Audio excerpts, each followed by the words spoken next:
घर जग्गा खरिद बिक्री तथा घर भाडामा लिनु या दिनु परेमा सम्झनुहोस् रेस्ट रियल एस्टेट।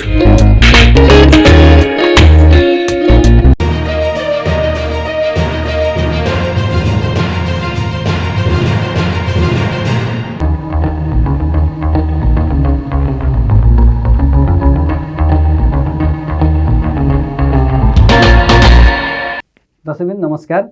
चारकुने टेलिभिजनको यो हाम्रो चासो कार्यक्रमबाट अनि दर्शकबिन हामीहरू यस कार्यक्रममा अस्ट्रेलियाका विभिन्न विषयहरूलाई लिएर हामीहरू छलफलमा जुट्ने गर्दछौँ। आज हामीसँग यति बेला अस्ट्रेलियाको फाइनेन्सियल इयर सकिएर अर्को नयाँ फाइनेन्सियल इयर सुरु भएको छ र यो बेलामा यहाँ यति बेला सबैका कुराहरू, सबैका जिज्ञासाहरू, सबैका प्रश्नहरू ट्याक्स रिटर्नसँग सम्बन्धित भएर हामीहरू यति बेला सोचिरहेका छौँ, हिँडिरहेका छौँ। यसै सन्दर्भलाई लिएर ट्याक्स रिटर्न कहाँ कोसँग कसरी गर्नुपर्छ भन्ने विषयसँग सम्बन्धित भएर आज हामी कुराकानी गर्न गइरहेका छौँ र आज हामीले नेपाली समुदायमा अत्यन्तै क्रियाशील व्यक्तित्वलाई हाम्रो स्टुडियोमा निम्ताएका छौँ। उहाँका जीवनका धेरै आयामहरू छन्, तर आज हामी उहाँसँग मात्र ट्याक्ससँग रिलेटेड कुराहरू, सम्बन्धित कुराहरू हामीहरू गर्न गइरहेका छौँ। उहाँ हुनुहुन्छ इनोभेटिभ एसोसिएटका प्रिन्सिपल दिला खरेलज्यू। आउनुहोस् उहाँसँगको कुराकानी जुटाउँ। दिला खरेलज्यू, यहाँलाई हाम्रो चासोमा हार्दिक स्वागत छ। नमस्कार। धन्यवाद। नमस्ते। आराम हुन्छ? ठिक छ। हजुर, हामी यहाँसँग छलफल गर्नुपर्ने त धेरै विषयहरू छन्। यहाँका जीवन, यहाँको जीवन बहुआयामिक छ, तर हामीले अघि नै भनिसकेका छौँ आज हामी तपाईँसँग ट्याक्ससँग रिलेटेड कुराहरूमा मात्रै छलफलमा जुट्नेछौँ र यहाँका अन्य विषयहरूमा फेरि यहाँले मौका दिनुभयो भने हामी जुट्ने नै छौँ, किनकि यहाँको समाजको सबै ठाउँमा चाहिँ यहाँ क्रियाशील हुनुहुन्छ। धन्यवाद।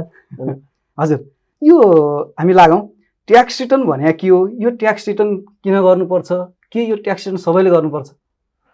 धन्यवाद।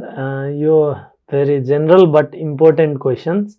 यो अस्ट्रेलियाको सरकारले यहाँका नागरिकहरूलाई जो 18 वर्षभन्दा माथि पुगिसकेपछि ट्याक्स फाइल नम्बर भनेर करदाता नम्बर दिन्छ। यो 9 डिजिटको युनिक नम्बर हुन्छ। हरेक ट्याक्स पेयरहरूलाई यो डिफ्रेन्ट नम्बर हुन्छ। यो 9 डिजिटको नम्बर हो र अस्ट्रेलिया सरकारको कानुनी प्रावधान अनुसार कर उठाउने मात्रै होइन, यो कर व्यवस्थापन नीति अन्तर्गत हरेक करदाताले हरेक आर्थिक वर्षको समाप्तिपछि आफ्नो आम्दानी र खर्चको विवरण बुझाउने जुन सरकारले यो नियम कानुनको व्यवस्था गरेको छ, त्यो अनुसार सम्पूर्ण करदाताले हरेक वर्ष आफ्नो आम्दानी र कर को बारेमा सरकारलाई जानकारी दिनुपर्छ। हजुर, अब यो पहिलोपटक ट्याक्स रिटर्न गर्दै गरेकाहरूले चाहिँ के गर्नुपर्छ, अघिल्लो वर्ष गरिसकेकाहरूले चाहिँ कसरी गर्नुपर्छ र यदि कुनै एक वर्ष ट्याक्स रिटर्न गर्न छुट्यो भने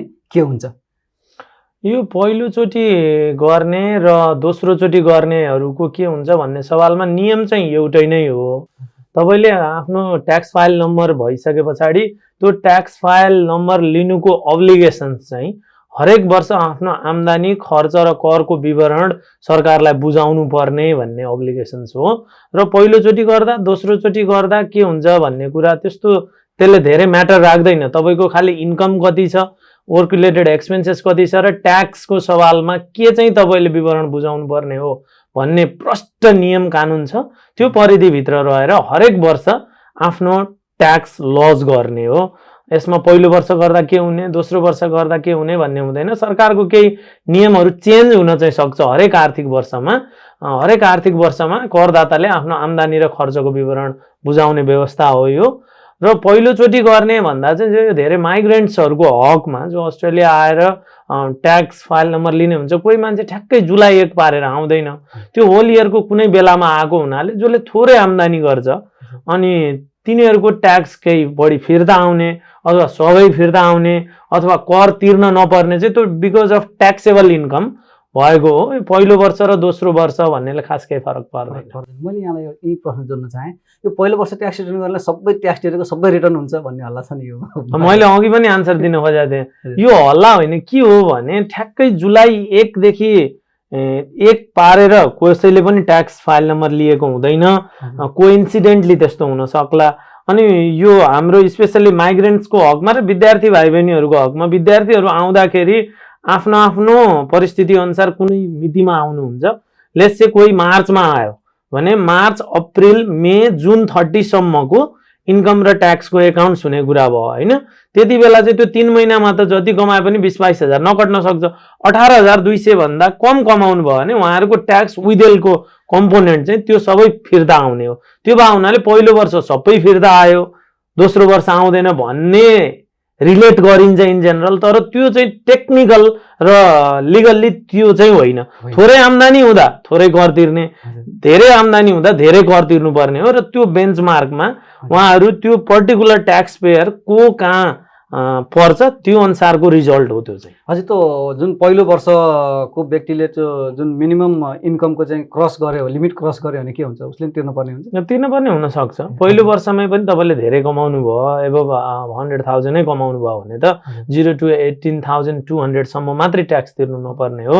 त्यहाँभन्दा माथि ब्राकेट छ गभर्मेन्टले बनाएको, त्यो ब्राकेटभित्र बसेर ट्याक्स तिर्नै पर्छ। भनेपछि कुनै वर्ष ट्याक्स तिर्न छुट्यो, मान्नुहोस् लास्ट इयरको चाहिँ कसैले ट्याक्स रिटर्न गर्न बिर्सियो भने त्यस्तो मान्छेहरूले यो वर्ष के हुन्छ? अब बिर्सिने भन्ने त्यो ट्याक्स फाइल नम्बर लिएपछि को अब्लिगेसनमा बिर्सन पाइँदैन कि त्यो चाहिँ ड्यू डेट हुन्छ जुलाई 1 देखि अक्टोबर 30 भित्र ट्याक्स लज गरिसक्नुपर्छ।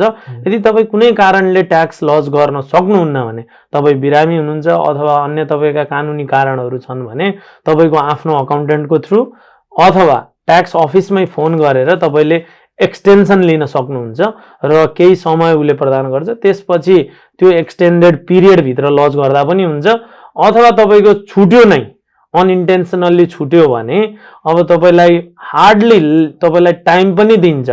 तपाईँको ट्याक्स रिटर्न लज गर्न छुटेको छ, लज गर्नुहोस् भनेर ट्याक्स अफिसले चिठी नै पठाउँछ।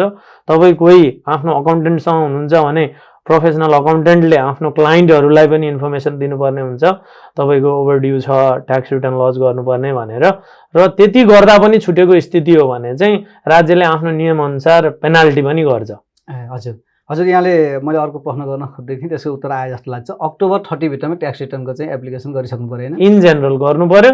त्यो भित्र सकिन्न भने एक्सटेन्सन लिनु पर्यो ट्याक्स अफिससँग। हजुर हजुर, अब तपाईँ आफै पनि विद्यार्थीहरूलाई सहयोग गर्ने, विद्यार्थीहरूको उसमा एकदमै क्रियाशीलतापूर्वक चासोपूर्वक तपाईँ सोसाइटीमा एक्टिभ हुनुहुन्छ। अब हामी कतिपय विद्यार्थीहरूले एबिएनमा काम गरेको होइन, कुनै कम्पनी खोलेर काम गरिरहेको पाउँछौँ, त्यस्तो छ। त्यस्तोको हकमा चाहिँ यो ट्याक्स रिटर्न चाहिँ कसरी गर्ने, के गर्ने? विद्यार्थीहरूले त्यसरी एबिएन नम्बर लिएर काम गर्न पाउने हुन्छ? होइन, एबिएन नम्बर भनेको चाहिँ अस्ट्रेलियन बिजनेस नम्बर हो। जो यहाँ ट्याक्स पर्पजको लागि रेजिडेन्ट हुनुहुन्छ उहाँहरूले एबिएन नम्बर लिन पाइन्छ। तर ठ्याक्कै यो हाम्रै केसमा तपाईँले रिलेट गर्न खोजेको जस्तो देखिन्छ। जो नेपाली विद्यार्थी भाइ बहिनीहरू स्टुडेन्ट भिजामा हुनुहुन्छ, क्याटेगोरिकल्ली टेक्निकल्ली र लिगल्ली एकदम स्पेसिफिक भएर ल चाहिँ छैन एबिएन लिन पाउने नपाउने भनेर कहीँ पनि लेखेको छैन। तर जेनरल रुल चाहिँ के हो भने ट्याक्स पर्पजको लागि तपाईँ रेजिडेन्ट हो भने you can get apply for Australian business number. र त्यो अस्ट्रेलियन बिजनेस नम्बर लिएपछि कसरी काम गर्ने त्यसको आफ्नै विधि विधान छ। त्यसमा बसेर काम गर्ने अनि आम्दानी र खर्च हरेक वर्ष रिपोर्ट गर्ने हो। त्यही नै हो। भनेपछि त्यो विद्यार्थीहरूले पनि लिन सकिन्छ, स्टुडेन्ट भिसामा रहेकाहरूले पनि? त्यही त मैले भने भेरी स्पेसिफिक भएर ल चाहिँ छैन। कहीँ पनि इन्टरनेसनल स्टुडेन्टले कम्पनी खोल्न पाउने, इन्टरनेसनल स्टुडेन्टले एबिएन लिन पाउने भनेर लेखिदिएको चाहिँ छैन। नपाउने भन्दा छैन, नपाउने भनेर पनि लेखेको छैन। इन जेनरल चाहिँ के हो भने तपाईँ अस्ट्रेलियामा ट्याक्स पर्पजको लागि रेजिडेन्ट हो भने ती कुराहरू लिन पाउनुहुन्छ र त्यो आधारमा चाहिँ यहाँ काम गरेको देखिन्छ। This is how it is practised. हजुर, हामी अलिकति केन्द्रित बढी हाम्रो समुदायमा विद्यार्थी नै बढी यहाँ भएको हुनाले त्यही केन्द्रित गरेर मेरो अर्को क्वेसन पनि यहाँलाई छ। यो विद्यार्थीहरूले ट्याक्स रिटर्न गर्दाखेरि यो के क्लेम गर्न पाइन्छ, के कुरामा क्लेम गर्ने होइन? अब जस्तो यसको चाहिँ यो लिस्टिङ गर्दाखेरि 1 2 3 के चाहिँ कुरा गर्न पाइन्छ? यसमा यसो गर्दा ठिक होला, विद्यार्थीले ट्याक्स रिटर्न गर्ने भन्ने चाहिँ त्यसरी नभन्दा ठिक होला। We all are tax payer. Tax पर्पजको लागि अस्ट्रेलियामा तपाईँ रेजिडेन्ट हो र तपाईँ यहाँको ट्याक्स पेयर हो। तपाईँले यहाँको इकोनोमीलाई आफ्नो लेबर, नलेज, स्किल कन्ट्रिब्युट गरेर केही इन्कम जेनेरेट गर्नुहुन्छ। त्यो इन्कम चाहिँ ट्याक्सेबल हुन्छ गभर्मेन्टको नियम अनुसार। र त्यो ट्याक्सेबल इन्कम जेनेरेट गरे बापत गभर्मेन्टलाई उसले बनाइदिएको प्रेस्क्राइब्ड रुल्स अनुसार ट्याक्स तिर्ने भन्ने हो।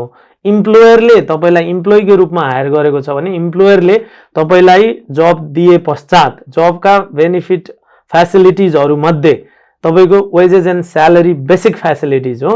वेजेस एन्ड स्यालेरी, ट्याक्स र सुपरएनुएसन कम्पलसरी कन्ट्रिब्युट गर्नुपर्छ र इम्प्लोयरले आफ्नो नियमअनुसार त्यो कन्ट्रिब्युट गर्छ भने ट्याक्स पेयरले आफ्नो नियमअनुसार हरेक वर्ष आफ्नो आम्दानी र खर्च दाखिला गर्छ र राज्यले बनाइदिएको नियमअनुसार आफ्नो आम्दानी र त्यो आम्दानी गर्न लागेका खर्चहरू घटाएर नेट ट्याक्सेबल इन्कममा ट्याक्स तिर्ने अथवा फिर्ता पाउने भन्ने हुन्छ। हजुर, त्यो फिर्ता पाउँदाखेरि के कुरा क्लेम गर्न पाउँछ त? हो, के कुरा क्लेम गर्न पाइन्छ भने इन जेनरल तपाईँ कुन पेसामा आबद्ध भएर काम गर्नुभएको छ, तपाईँले त्यो पेसा गर्नको लागि के आवश्यक खर्चहरू गर्नुभयो। जस्तो तपाईँकै केसमा हेर्ने हो भने तपाईँको मिडिया कम्पनी छ, तपाईँ एज अ जर्नलिस्ट काम गर्नुहुन्छ, तपाईँलाई तपाईँको कम्पनीले तलब दिन्छ र यो जर्नलिस्ट भएर तपाईँले काम गर्नु पर्दा के चाहिँ प्रोफेसनल डेभलपमेन्टको लागि तपाईँले मेम्बरसिप फी लिनुपर्ने होला, तपाईँले पढ्नुपर्ने होला, तपाईँले तालिम लिनुपर्ने होला। त्यो इम्प्लोयरले तिरिदियो भने तपाईँले कटाउन पाउनुहुन्न। तपाईँले आफै तिरेर जर्नलिस्ट हुनको लागि पढ्नुभयो भने, तपाईँले चाहिँ तालिम लिनुभयो भने, कुनै प्रोफेसनल एसोसिएसनको मेम्बरसिप तिर्नुभयो भने त्यो कुरा चाहिँ यो कामबाट कमाएको आम्दानीमा त्यो ती कुराहरू खर्चको रूपमा घटाउन पाउनुभयो। Let's say to be specific, तपाईँ कुनै एउटा किचनमा सेफ हुनुहुन्छ भने त्यो सेफ हुँदाखेरि के गर्नुपर्छ? तपाईँले लुगा किन्नु पर्यो, स्पेसिफिक युनिफर्म भयो, त्यसपछि स्पेसल बुट होला, सेफ्टी बुट, स्पेसिफिक नाइफ, अब मेनु डेभलपमेन्ट गर्नुपर्ने होला। अब अहिले डिजिटल टेक्नोलोजी किचनमा पनि युज हुन्छ। तपाईँको त्यो एपहरू, डिफ्रेन्ट एप्सहरू र फुडको मेनु डेभलप गर्न पनि यदि तपाईँ एज अ सेफ इन्भल्भ हुनुहुन्छ भने पढ्नुपर्ने होला, केही किताबहरू होला, रेसिपी डेभलपमेन्ट गर्नुपर्ने हो भने associated work related, directly related to your profession as a chef तपाईँले के काम गर्दा, नाइफ, अब डिफ्रेन्ट एप्सहरू, अब युनिफर्म क्लोदिङ भइहाल्यो, अनि त्यो किचन म्यानेजमेन्ट गर्न पनि तपाईँ इन्भल्भ हुनुहुन्छ भने अब टेलिफोन, कम्प्युटर, इन्टरनेट तपाईको डाइरेक्टली रिलेटेड टु तपाईको जबसँग भएका खर्चहरू तपाईले क्लेम गर्न पाउनुहुन्छ। भनेपछि अब त्यो जबसँग रिलेटेड युनिफर्म भयो भने, मोबाइल भयो भने, ल्यापटप भयो भने, त्योसँग रिलेटेड भएर चाहिँ कुनै एजुकेसन चाहिँ लिनु पर्यो भने यी सबै कुराहरू चाहिँ हामी ट्याक्स सिटमा गर्न सक्छौँ। सकिन्छ। यसमा भेहिकलको कुरा के हुन्छ? भेहिकलको कुरा चाहिँ के हुन्छ भने तपाईँ घरबाट काममा गएको क्लेम गर्न पाउनुहुन्न। तपाईँले दुईवटा काम गर्नुहुन्छ र बिहान 7 बजेदेखि 2 बजेसम्म एउटा काम, त्यसपछि 3 बजेदेखि राति 10 बजेसम्म अर्को काम गर्ने हो भने त्यो कामदेखि अर्को कामसम्म जाँदा तपाईँ गाडी लिएर जानुहुन्छ भने लगबुक कम्पलसरी राख्नुपर्छ। त्यो अनुसार गाडीको त्यो किलोमिटरको आधारमा खर्च क्लेम हुन्छ। यदि तपाईँले चाहिँ पब्लिक ट्रान्सपोर्ट युज गर्नुहुन्छ भने bus, train, taxi, Uber, whatever public transport use गरेर कामबाट अर्को काममा जाँदा भएको खर्च चाहिँ क्लेम गर्न। जस्तो त्यो कामकै लागि भेहिकल किन्नु पर्यो भने त्यो भेहिकल किनेको पनि हुन्छ कि त्यो ट्रान्सपोर्टनको चाहिँ त्यो ट्रान्सपोर्टेसनको चाहिँ चार्ज मात्रै, ट्रान्सपोर्ट चार्ज मात्रै, त्यो भेहिकल किनेको चाहिँ होइन। हजुर, अब यसमा मैले थोरै तपाईँलाई अर्को जोड्न चाहेँ। अब यसमा चाहिँ यो युनियनको कोही मेम्बरहरू भयो, युनियनको चाहिँ फीको कुरा, मेडिकेयरको कुराहरूको पनि छ, यसमा चाहिँ के हुन्छ? युनियन यो डिडक्सनमै पर्छ। तपाईँको आफ्नो इम्प्लोइमेन्टको एरिया कुन हो त्यो एरिया अन्तर्गत यहाँको गभर्मेन्टको रजिस्टर्ड युनियनहरूको मेम्बरसिप लिनु भएको छ भने त्यो युनियनहरूले तपाईँको रोजगारीको फाइदाको प्रोटेक्सनको लागि तपाईँलाई इम्प्लोयरले भोलि केही अनफेयर गर्यो होइन, त्यो भने तपाईँको बिहाफमा युनियनले चाहिँ प्रोटेक्सन गरिदिन्छ र तपाईँले आफ्नो रिलेटेड एरियाको युनियनको मेम्बरसिप लिनु भएको छ भने तपाईँले त्यो क्लेम गर्न पाउनुहुन्छ एज अ डिडक्सन। र मेडिकेयरको कुरा चाहिँ छुट्टै नै हो। हजुर, के हो त मेडिकेयरको कुरा चाहिँ? मेडिकेयरको कुरा चाहिँ के हो भने अस्ट्रेलियाले एउटा विधि बनाएको छ। यहाँका सबै रेजिडेन्ट ट्याक्स पेयरहरूबाट उनीहरूको ट्याक्सेबल इन्कमको 2% चाहिँ हरेक वर्ष राज्यले लिन्छ। त्यो किन उठाउँछ त भने यहाँको स्वास्थ्य सुविधा उपभोग गर्नको लागि यहाँ आएका सबै मानिसहरूले, यहाँका रेजिडेन्टहरूले, सिटिजन्सहरूले चाहिँ स्वास्थ्य सुविधा मेडिकेयर फ्यासिलिटी अन्तर्गत, इट इज नट टोटल्ली अब गभर्मेन्ट फन्डेड भन्दा पनि सेमी गभर्मेन्ट प्रोग्राम हो यो अस्ट्रेलियन गभर्मेन्टको, र त्यो चाहिँ मेडिकेयर लेभी भनेर हरेक रेजिडेन्ट ट्याक्स पेयरहरूसँग लिन्छ। तपाईँको केसमा चाहिँ international students are exempted from this. International स्टुडेन्टले मेडिकेयर लेभी तिर्नु पर्दैन। तिरेको छ नि त रिटर्न हुन्छ। तिरेको छ भने रिटर्न हुने भन्ने कुरै होइन, इनिसियो तिर्नै पर्दैन। तर एउटा कम्प्लायन्स चाहिँ के हुन्छ भने हरेक इन्टरनेसनल स्टुडेन्टहरूले, चाहे त्यो नेपाली होस्, अस्ट्रेलियामा आएका जुनसुकै कन्ट्रीको इन्टरनेसनल स्टुडेन्टले ट्याक्स रिटर्न लज गर्नुभन्दा अगाडि मेडिकेयर अस्ट्रेलियाबाट मेडिकेयर लेभी एक्जेम्सन सर्टिफिकेट चाहिँ लिनुपर्छ। त्यो भएपछि ती इन्टरनेसनल स्टुडेन्टहरूको हेल्थ कभरको छुट्टै मेकानिजम हुन्छ, उनीहरूको भिजा कन्डिसनको लागि हो त्यो, होइन। र यो मेडिकेयर लेभी चाहिँ इन्टरनेसनल स्टुडेन्टले तिर्नु पर्दैन, तर ट्याक्स अफिसलाई त्यसको प्रुफ चाहिँ दिनुपर्ने हुन्छ that you are exempted, that तपाईँले मेडिकेयर लेभी तिर्नु पर्दैन भनेर। हजुर हजुर। अब यसमा चाहिँ यो ट्याक्स रिटर्न जुन एप्लिकेसन सब्मिट गरिसके पछाडि तपाईँको यो आउने भए कति समयभित्र चाहिँ त्यो पैसा भनौँ न रिटर्न हुन्छ त्यो पैसा, होइन, सरल भाषामा भन्दा, र यदि तिर्नुपर्ने हो भने त कति समयभित्र तिर्नुपर्ने हुन्छ? यस्तो हुन्छ, यो ट्याक्स अफिसले चाहिँ इन जेनरल यो लजमेन्ट प्रोग्राम अन्तर्गत तपाईँले लज गरिसकेपछि आफै गर्नुभएको भए पनि अथवा दक्ष कुनै प्रोफेसनल कहाँ गएर अकाउन्टेन्टकोबाट गरेको भए पनि यसको 10 वर्किङ डेजभित्र तपाईँको रिफन्ड आउनु पर्ने भए पनि, पेएबल भए पनि तपाईँले त्यसको रिजल्ट पाउनुहुन्छ। अब त्यसमा कुनै अडिटको प्रक्रियामा गयो, केही इन्फर्मेसनहरू मिलेन भने ट्याक्स अफिसले तपाईँलाई अथवा तपाईँको एकाउन्टेन्टलाई खबर गरेर उसको चाहिँ फर्दर इन्भेस्टिगेसन गरेर लिनुपर्ने डकुमेन्ट्सहरू लिएर म्याक्सिमम 28 डेजमा पनि त्यो फिर्ता आउने अथवा तिर्नुपर्ने भयो भने त्यसको प्रमाण दिन्छ। इन जेनरल 10 वर्किङ डेज चाहिँ 10 to 14 वर्किङ डेजभित्र यसको सोल्युसन भइहाल्छ। सोल्युसन हुन्छ, आउने भयो अथवा तिर्नुपर्ने भयो एकदम 3 दिनभित्रै पनि आउन सक्छ, तर म्याक्सिमम चाहिँ यसको time period 10 to 14 working days हो। दिनुपर्ने भयो भने कति समयभित्र तिर्नु पर्यो भने एज अ ट्याक्स पेयरले त्यही तपाईँलाई आएको नोटिस अफ एसेसमेन्टमै लेखेको हुन्छ डेटहरू। यदि एक्सटेन्सन लिन चाहनुभयो भने पेमेन्ट प्लान गरेर जान सक्नुहुन्छ, मेबी फर नेक्स्ट 1 year, अझ त्योभन्दा बढी पनि ट्याक्स अफिसले तपाईँलाई चाहिँ पेमेन्ट अप्सन प्लान हरेक मन्थ, फोर्टनाइट, विकली तिर्नु भनेर प्लान दिन सक्छ।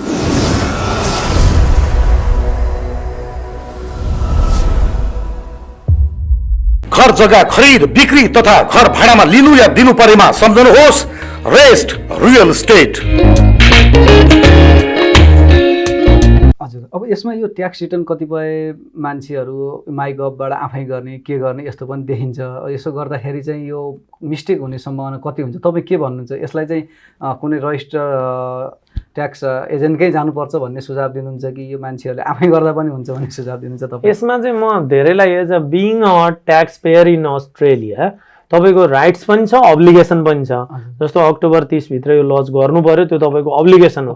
राइट्स चाहिँ के हो भने यहाँ गभर्मेन्टले नियम बनाएर त्यो नियम पब्लिकली एभाइलेबल छ। तपाईँ एटिओको वेबसाइट हेरे पनि भयो, अरू डिफ्रेन्ट सोर्सेसबाट फोन गरेर तपाईँ डिफ्रेन्ट एपबाट हेरेर, म चाहिँ के भन्छु भने आफ्नो ट्याक्सको बारेमा अध्ययन गरेर गर्नु हुन सबैलाई म सुझाव दिन्छु। आफै गर्न पनि पाइन्छ, तर बुझेर यसको कानुनी प्रक्रिया यो त्यति देख्दा सरल देखिन्छ, तर यो कानुनी र प्राविधिक विषय भएको हुनाले त्यो व्यक्तिले बुझेर प्राप्त ज्ञान लिएर मात्रै यसको आवश्यक लजमेन्टमा चाहिँ आफै गर्न सक्ने कन्फिडेन्स भयो भने आफै गर्दा पनि भयो, उपलब्ध नियम कानुनहरू हेरेर। होइन भने तपाईँ दक्ष प्रोफेसनलकोमा जानु त जहिले पनि राम्रो कुरा हो। त्यो राम्रो भनेपछि तपाईँले एज अ एउटा विज्ञको हिसाबले सुझाव दिँदाखेरि चाहिँ प्रोफेसनल कहीँ जाँदा राम्रो हुन्छ? एब्सोल्युटली मैले जहिले पनि त्यो भन्छु, तर there is always a freedom of choice. र अब लिगल्ली तपाईँ आफ्नो त्यो विधामा आफू ट्याक्स पेयर भएको हुनाले नियम कानुन बुझेर मात्रै, कानुन त सबै काम गर्नुहोस्, तपाईँलाई आफै गर्ने छुट पनि छ, तर कानुन त गर्नुहोस् भन्ने मेरो सुझाव हो। हजुर, पक्कै पनि यो सुझाव हामी सबैले मान्दाखेरि नै सबैलाई भोलि पर्ने दुःखबाट चाहिँ हामी अप्ठ्यारोबाट, होइन, भोलि हामी बच्न सक्छौँ। अब यसमा अब हामी यही सन्दर्भमा जोड्दाखेरि मैले एउटा अर्को प्रश्न पनि जोड्न चाहेँ। यो अलिक ट्याक्सको विषयलाई लिएर अलिक फ्रडहरूका केसेसहरू चाहिँ एकदम आइरहेका छन्। स्टुडेन्टहरूलाई फोन आउने, यो आउने, म यसरी हो यहाँबाट हो भन्ने खालको हामी देख्छौँ सुन्छौँ। अब यस्तो अवस्थाबाट कसरी बस्ने? हो टोटल्ली इट्स अ स्क्याम भइरहेको छ। यो डिजिटल फ्रड हो। गभर्मेन्टले यसमा हाई अमाउन्ट ठुलो पैसा खर्च गरेर स्क्याम कन्ट्रोल गर्न पनि खोजिरहेको छ। कुनै पनि ट्याक्स पेयरलाई म तेरो ट्याक्स अफिसर हो, मैले ट्याक्स अफिसबाट फोन गरेको, म पुलिस अफिसर हो, तँलाई फोन गरेँ भनेर भन्दैन। यो हुँदैन एकदमै कल आउँदैन। ढुक्क हुनुहोस्। त्यस्तो आयो भने ह्याङ गरिदिइहाल्ने, 000मा फोनै गरिदिए हुन्छ। उल्टै तपाईँलाई त्यहाँ कुनै नम्बरबाट आएर ट्याक्सको बारेमा कुरा गर्यो भने ट्याक्सको बारेमा फोन आउन सक्छ, तर तपाईँलाई अलरेडी थाहा हुन्छ कि तपाईँको एकाउन्टेन्टले तपाईँलाई फोन गर्छ कि चिठी आइसकेको हुन्छ र तपाईँको अडिटको प्रक्रियाहरू छ, केही छ भने मात्रै आउँछ। तर म ट्याक्स अफिसर हो, म ट्याक्स अफिसबाट बोलेको, यति पैसाले क्रेडिट कार्डबाट तिर, यता पैसा तिर, यो गर उ गर भनेर भन्दैन। It's totally scam. Any information तपाईँले त्यो ट्याक्स अफिसबाट फोन आयो भनेर प्रष्ट रूपमा त्यो फोनै ह्याङ गर्दा हुन्छ। नम्बर 1, नम्बर 2 त्यो इन्टरटेन नगर्नु होला। It's a scam. हजुर, यस्ता फोन आयो, यस्ता मेल आयो भने चाहिँ हामी यसको पछाडि लाग्नु भएन, लाग्नु जरुरी छैन। तपाईँ आफू ट्याक्स अफिस फोन गर्ने र यदि तपाईँको कोही एकाउन्टेन्ट छ भने एकाउन्टेन्टलाई खबर गर्ने। हजुर, अब यहाँसँग हामी यहाँभन्दा अगाडि पनि एउटा भर्चुअल इन्टरभ्यूमा जोडिएका थियौँ। हजुर, तपाईँ अत्यन्तै सक्रियतापूर्वक यो कोभिड इफेक्टेड स्टुडेन्टहरूलाई सहयोग गर्ने कुरामा तपाईँ एकदमै लागिरहनु भएको थियो।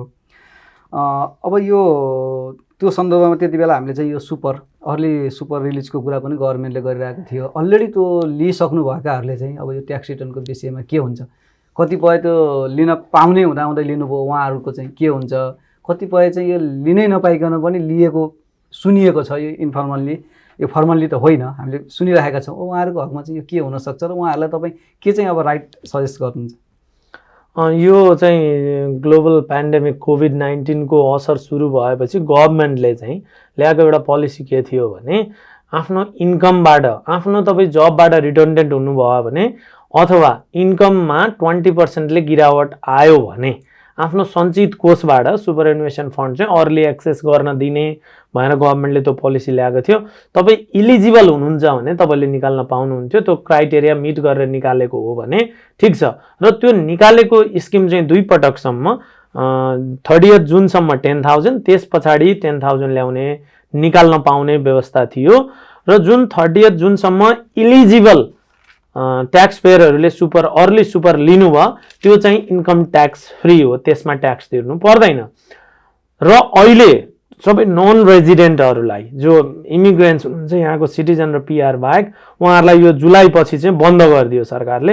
अर्ली सुपर एक्सेस चाहिँ छैन, सिटिजन र पिआरहरूलाई मात्रै छ अघि। र जो निकाल्नु भएको थियो त्यो चाहिँ त्यसमा ट्याक्स तिर्नु पर्दैन। जो इनएलिजिबल हुनुहुन्थ्यो, इलिजिबल नभइकन आफ्नो काम हुँदाहुँदै निकाल्नु भयो, अब तपाईँहरूले गल्ती गरिसक्नुभयो। यो देशमा नजानेर गरेको गल्ती हो भने सच्याउन पनि पाइन्छ, र यदि त्यो गल्ती थियो भने you have to admit it. त्यसको चाहिँ जरिवाना पनि तिराउँछ र सरकारको आफ्नै नियमअनुसार तपाईँले फाइन पेनाल्टिज तिर्नुपर्ने हुन्छ। त्यही नै हो त्यसको चाहिँ। भने पछाडि जो निकाल्न नपाउने मान्छेले निकाल्नुभयो त्यो गभर्मेन्टले त्यो एकदम पेनाल्टी तिर्न रेडी भएर बसे हुन्छ, जरिवाना लाग्छ। अब त सुधार्ने के छ त? सुधार्ने भनेकै मैले गल्ती गरेँ भनेर सच्याउने प्रक्रियामा जाने हो। निकाले पैसा फेरि रिटर्न गर्ने दिने। तपाईँ यही सजेस्ट गर्नुहुन्छ? नो, त्यो त्यसरी नै सुपर फन्डमा दिइहाल्न पाइँदैन। अब तपाईँलाई सरकारले के भन्छ, त्यो गल्तीको प्रक्रिया त तेरो यो इरर भयो, इनएलिजिबल तपाईँले सुपर लिनुभयो, यसको अब पेनाल्टी यति हो, फाइन यति हो, इन्ट्रेस्ट यति हो भनेर तपाईँलाई चाहिँ चिठी नै पठाउँछ। र अहिले यो चाहिँ न्यू प्र्याक्टिस पनि भएको हुनाले सर्टेन 10,000 12,000 पेनाल्टी लगाउने भनेको चाहिँ आएको छ होइन।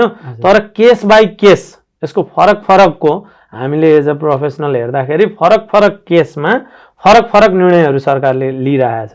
त्यो भएको हुनाले तपाईँलाई फाइन र पेनाल्टी डेफिनेटली हुन्छ तपाईँले इनएलिजिबल हुँदाहुँदै अर्ली सुपर निकालेको हो भने। तर कस्तो हुन्छ, ठ्याक्कै तपाईँलाई भएको पेनाल्टी अर्कोलाई नहुन सक्छ, अर्कोलाई भएको तपाईँलाई नहुन सक्छ, र तपाईँलाई सच्याउने पनि प्रशस्त ठाउँ दिन्छ सरकारले। हजुर, अब यो ग्लोबल पेन्डेमिकको जुन यो अवस्था रह्यो, यहाँ चाहिँ गभर्मेन्टले आफ्ना चाहिँ जुन करदाताहरूलाई, आफ्ना नागरिकहरूलाई के गर्यो, थोरै म तपाईँ यहीसँग जोड्न चाहन्छु। तपाईँ अलिकति नेपालका विषयहरूलाई पनि चासो राख्नुहुन्छ, आफ्नो कम्युनिटी समुदायलाई पनि तपाईँ चासोका साथ हेरिराख्नुहुन्छ। यहाँको गभर्मेन्टले के गर्यो र हामी जहाँबाट आएका थियौँ यहाँ हाम्रो नेपालको गभर्मेन्ट कहाँ चुक्यो अथवा के राम्रो गर्यो, यसलाई थोरै हाम्रो यो कार्यक्रमलाई नेपालबाट पनि हेर्नेहरूलाई पनि यो एउटा सजेस्ट हुन सक्थ्यो। क्वेसन भेग भयो, तर म अस्ट्रेलियाको कन्टेक्स्टमा मात्रै बोल्छु। अस्ट्रेलियाको गभर्मेन्टले चाहिँ यो जुन पेन्डेमिक सुरु भयो, ग्लोबल पेन्डेमिक अफ कोभिड-19लाई दुईवटा मुख्यतया रेस्पोन्स गर्यो। एउटा चाहिँ हेल्थ रेस्पोन्स हो, त्यसमा यहाँको मेडिकल अफिसरहरू र यो कोभिड-19 नियन्त्रणका लागि समाजमा के गर्ने, व्यक्तिलाई के गर्ने, आइसोलेसनका कुरा, त्यो अन्य स्वास्थ्य क्षेत्रको प्राविधिक विषय भयो। एउटा हेल्थ रेस्पोन्स भयो, त्यो एब्सोल्युटली न्युजिल्यान्ड र अस्ट्रेलिया एक्जेम्पलरी भए ग्लोबल्ली नै अघि। त्यस्तै अर्को चाहिँ इकोनोमिक रेस्पोन्स गर्यो यहाँको सरकारले। यो पनि संसारकै एउटा उच्चतम व्यवस्था अस्ट्रेलियाले लिएर आयो भनेर यसको चाहिँ संसारभरि नै चर्चा भइरहेको छ र हामी त्यही क्षेत्रमा प्र्याक्टिस गर्ने सामान्य प्रोफेसनल्स हुँदा पनि हामीलाई चाहिँ के लाग्यो भने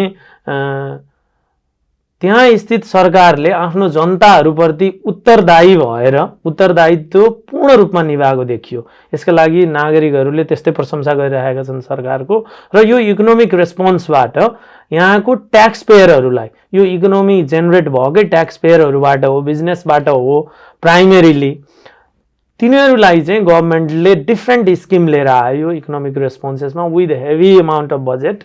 त्यो खर्च गरेर cash flow boost to keep on sustaining the business, के सानो बिजनेस होस् के ठुलो बिजनेस हो, त्यही स्केलमा चाहिँ क्यास फ्लो बुस्टहरू दियो गभर्मेन्टले। त्यसै गरेर इन्डिभिजुअल यहाँको सिटिजन्सहरू पिआरहरूलाई चाहिँ नै जब किपर भनेर एउटा प्रोग्राम ल्याएर चाहिँ पर फोर्टनाइट 1500 दियो। यो चाहिँ तपाईँको ट्याक्सेबल हो फेरि होइन।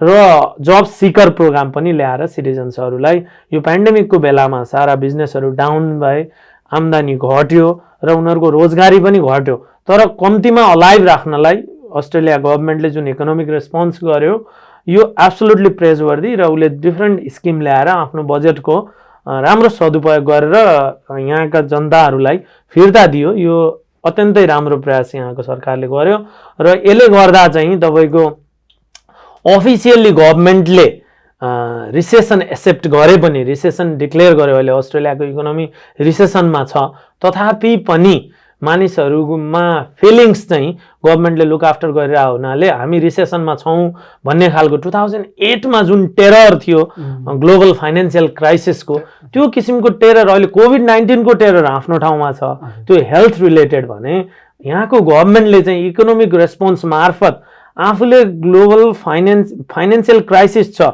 यो हामी चाहिँ अस्ट्रेलियाको इकोनोमी फाइनेन्सियली हामी एकदम डाउन छौँ भनेर एक्सेप्ट गर्दै पनि तर पिपुलमा चाहिँ त्यो होप चाहिँ जुन होप दियो यो इकोनोमिक रेस्पोन्सबाट, त्यसले गर्दा यो आर्थिक मन्दीको कुनै धेरै चुनौती सामना गरिरहे जस्तो चाहिँ पिपुलको फिलिङ्समा छैन। इकोनोमीले गरिरहेछ, गभर्मेन्टले अफिसियल्ली नै फाइनेन्सियल क्राइसिसमा छौँ भनेर भनिसक्यो, इकोनोमिक रिसेसन छ अहिले अस्ट्रेलियामा, तर पिपुलमा होप चाहिँ यो इकोनोमिक रेस्पोन्सले जुन दियो त्यसले गर्दा एक्ज्याक्टली यहाँको लाइफस्टाइल र सोसियो इकोनोमिक ब्यालेन्स चाहिँ गभर्मेन्टले गर्यो।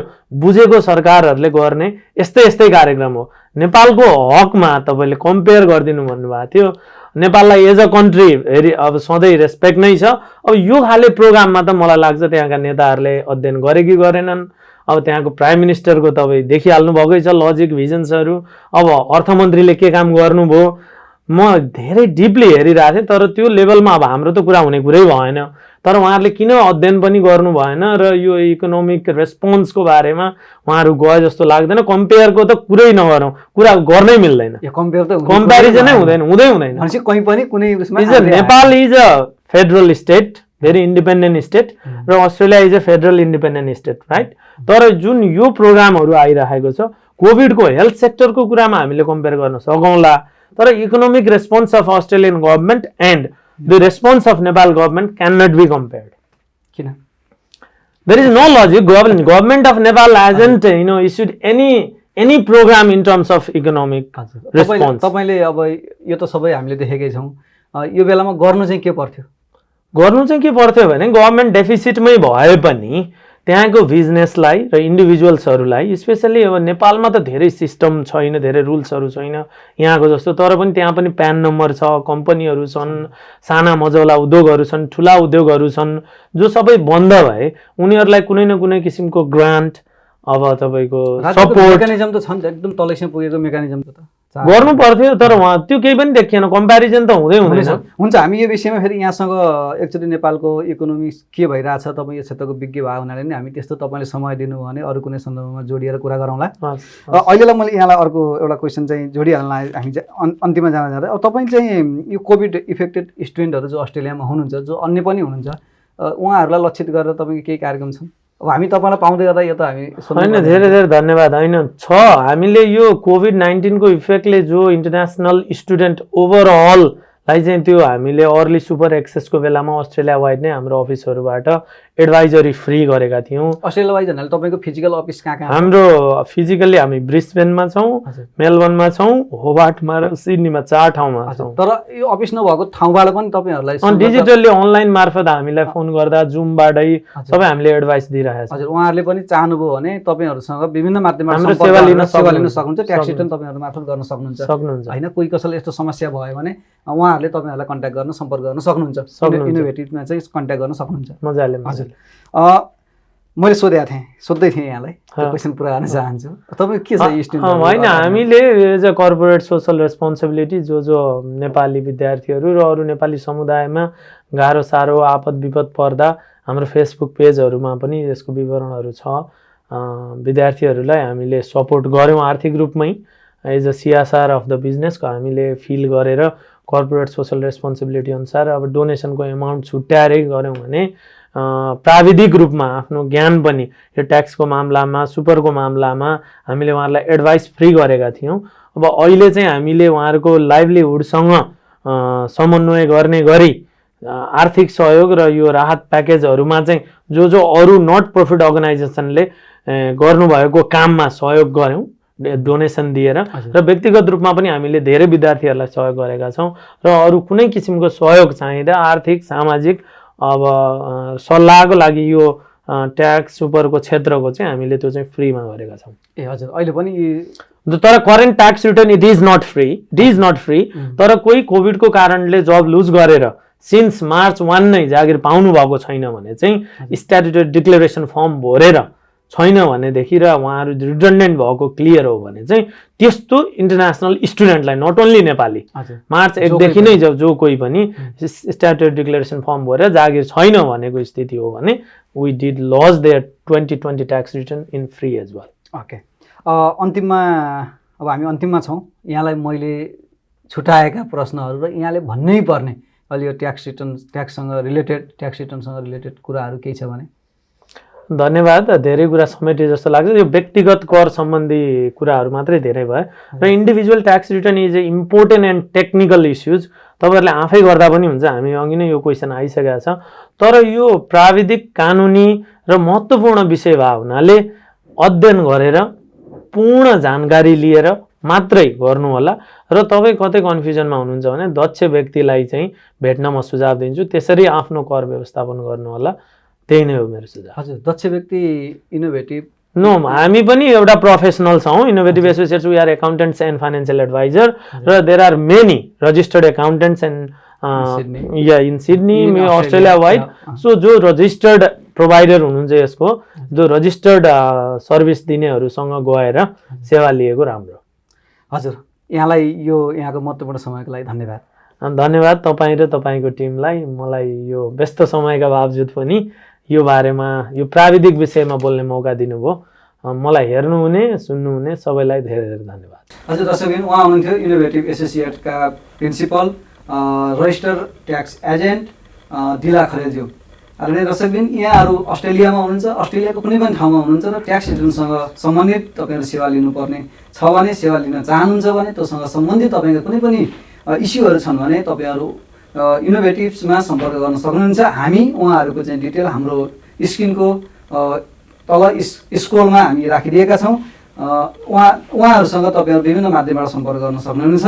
यो सँगै हामीहरू आजको यो कार्यक्रमबाट बिदा लिनुभन्दा अगाडि हाम्रो यस कार्यक्रमलाई प्रायोजन गर्ने रेस्ट रियल इस्टेटलाई धन्यवाद दिँदै प्राविधिकमा सहयोग गर्ने दिपेन्द्र भट्टलाई विशेष आभार प्रकट गर्दै म पनि बिदा जान्छु। धन्यवाद, नमस्कार।